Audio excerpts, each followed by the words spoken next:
So the other disciples said to him, "We have seen the Lord." But he said to them, "Unless I see the mark of the nails in his hands, and put my finger into the nail marks, and put my hand into his side, I will not believe." John chapter 20, verse 25. One of the most well-known stories of the Easter season is that of doubting Thomas. For whatever reason, Thomas was not present with the others to whom Jesus had appeared on the night of that first Easter, and he now refuses to believe their tale of what occurred.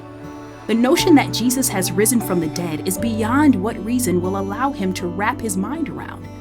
And as many have pointed out over time, naturally so. Would you believe if someone told you that a friend whose funeral you had attended was now walking through walls? Doubt is something that the earliest Christians had to wrestle with over and over again. Repeatedly, the Easter story suggests that having a personal experience of the risen Christ was a very powerful and persuasive thing, but hearing about the risen Christ from others was not. Not only Thomas, but Peter, and surely other disciples as well, longed to see things with their own eyes.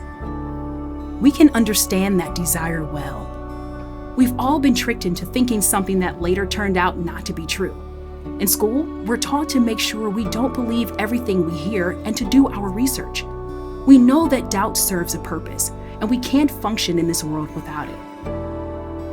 At the same time, we also have to concede that doubt has its limits in terms of usefulness.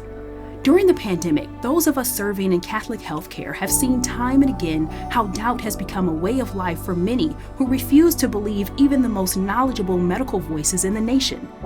In words hauntingly similar to Thomas, they insist that unless they've done their own research personally, they won't believe.